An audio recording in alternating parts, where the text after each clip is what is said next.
क्या आप जानना चाहेंगे कि हजारों साल पहले इंसानों ने कैसे द्वीपों पर जीवन जिया होगा? आज हम आपको ले चलते हैं इंडोनेशिया के एक रहस्यमयी द्वीप ओबी पर। अप्रैल 2019 की शुरुआत में डॉक्टर सेरी शिप्टन और उनके सहयोगी ऑस्ट्रेलियन नेशनल यूनिवर्सिटी से इंडोनेशिया के मालुकू यूतारा प्रांत में कई उष्णकटिबंधीय द्वीपों में से एक ओबी का अन्वेषण करने वाले पहले आर्कियोलॉजिस्ट बन गए।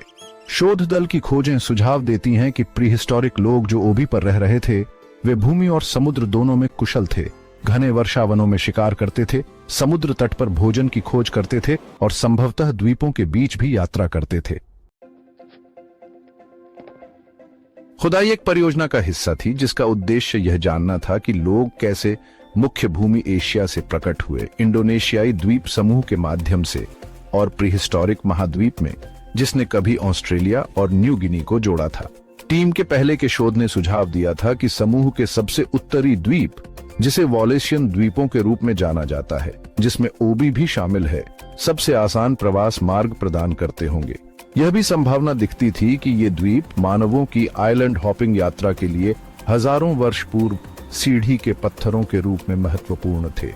लेकिन इस विचार का समर्थन करने के लिए उन्हें प्राचीन अतीत में इस दूरस्थ क्षेत्र में मानव निवास के लिए पुरातात्विक साक्ष्य की आवश्यकता थी। इसलिए वे ओबी गए ताकि उन स्थलों की खोज कर सकें जो प्रारंभिक निवास के साक्ष्य प्रकट कर सकें। केलो गांव के उत्तर तट पर ओबी के अंदर शिप्टन और उनके सहयोगियों ने 2 गुफाएं पाई जिनमें प्रीहिस्टोरिक चट्टान आश्रय थे जो खुदाई के लिए उपयुक्त थे। केलो के स्थानीय लोगों की अनुमति और मदद से उन्होंने प्रत्येक आश्रय में एक छोटी परीक्षण खुदाई की। वहां उन्हें कई कलाकृतियां मिली जिनमें कुल्हाड़ियों के टुकड़े शामिल थे, जिनमें से कुछ लगभग 14,000 वर्ष पूर्व की थी। केलो में सबसे पुरानी कुल्हाड़ियां क्लैम शेल्स का उपयोग करके बनाई गई थी। लगभग उसी समय की क्लैम शेल्स से बनी कुल्हाड़ियां इस क्षेत्र में पहले भी कहीं और पाई गई थी, जिसमें उत्तर पूर्व में निकटवर्ती गेबे द्वीप भी शामिल है। गेबे की तरह यह अत्यधिक संभावना है कि ओबी की कुल्हाड़ियों का उपयोग कनों के निर्माण में किया गया था, जिससे इन प्रारंभिक लोगों को पड़ोसी द्वीपों के समुदायों के बीच संबंध बनाए रखने की अनुमति मिली।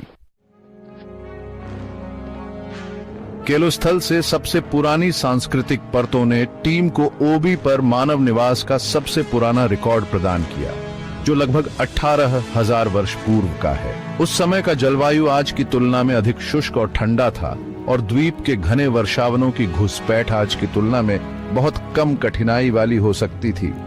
समुद्र का स्तर लगभग 120 मीटर नीचे था, जिसका अर्थ है कि ओबी एक बहुत बड़ा द्वीप था जिसमें आज का अलग द्वीप, बिसा और आसपास के कई अन्य छोटे द्वीप शामिल थे। लगभग 11,700 साल पहले जब हालिया बर्फ युग समाप्त हुआ, जलवायु काफी गर्म और नम हो गई, जिससे ओबी का जंगल निश्चित रूप से बहुत घना हो गया।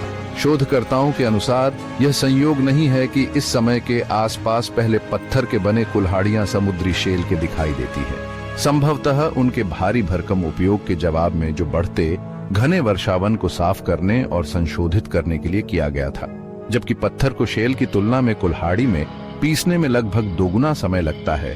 कठिन सामग्री अपनी तेज धार को अधिक समय तक बनाए रखती है। शोधकर्ताओं द्वारा केलो गुफाओं में निकाले गए हड्डियों के अनुसार वहां रहने वाले लोग मुख्य रूप से रोथचाइल्ड के कुस्कस का शिकार करते थे, जो एक opossum जैसा प्राणी है जो आज भी ओबी में जीवित है। जैसे जैसे जंगल अधिक घना होता गया, लोगों ने संभवतः जंगल के कुछ हिस्सों को साफ करने और शिकार को आसान बनाने के लिए कुल्हाड़ियों का उपयोग किया। शिप्टन की टीम द्वारा केलो स्थलों पर आश्रयों की खुदाई में एक ज्वालामुखीय कांच का पदार्थ मिला जिसे ऑब्सीडियन कहा जाता है, जो किसी अन्य द्वीप से लाया गया होगा क्योंकि ओबी पर इसका कोई ज्ञात स्रोत नहीं है। इसने कुछ विशेष प्रकार की मनके भी प्रकट की जो पहले दक्षिणी वॉलेसिया के द्वीपों पर पाई गई थी। ये खोजें फिर से इस विचार का समर्थन करती हैं कि ओबी के द्वीपवासी नियमित रूप से अन्य द्वीपों की यात्रा करते थे। खुदाइयां ये संकेत देती हैं कि लोग लगभग 10,000 वर्षों तक 2 केलो आश्रयों में सफलतापूर्वक निवास करते रहे, लेकिन फिर लगभग 8,000 वर्ष पहले दोनों को छोड़ दिया गया। क्या निवासियों ने ओबी को पूरी तरह से छोड़ दिया या द्वीप के अन्य स्थानों पर चले गए? शायद जंगल इतना घना हो गया था कि कुल्हाड़ियां घने झाड़ी के साथ मेल नहीं खा रही थी।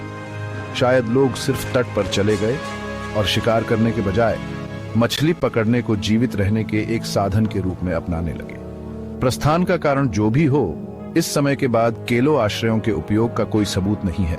लगभग 1000 साल पहले तक, जब उन लोगों ने उन पर फिर से कब्जा कर लिया था जिनके पास मिट्टी के बर्तनों के साथ साथ सोने और चांदी से बनी वस्तुएं थीं। ओबी के स्थान को देखते हुए ऐसा लगता है कि कब्जे के इस अंतिम चरण में मालुकू द्वीपों और बाकी दुनिया के बीच मसालों के ऐतिहासिक व्यापार में शामिल लोगों द्वारा इस्तेमाल किए जाने वाले केलो आश्रय भी देखे गए। ओबी द्वीप की कहानी हमें बताती है कि हमारे पूर्वज कितने अनुकूल थे और उन्होंने प्रकृति के साथ कैसे तालमेल बिठाया। आपके लिए हम जल्द ही और भी रोमांचक और महत्वपूर्ण जानकारियों के साथ आएंगे। वीडियो पसंद आया हो तो सब्सक्राइब करें और बेल आइकॉन दबाएं ताकि आप हमारे आने वाले वीडियो से कभी न चूकें। अंत में वीडियो देखने के लिए आपका धन्यवाद। जय हिंद।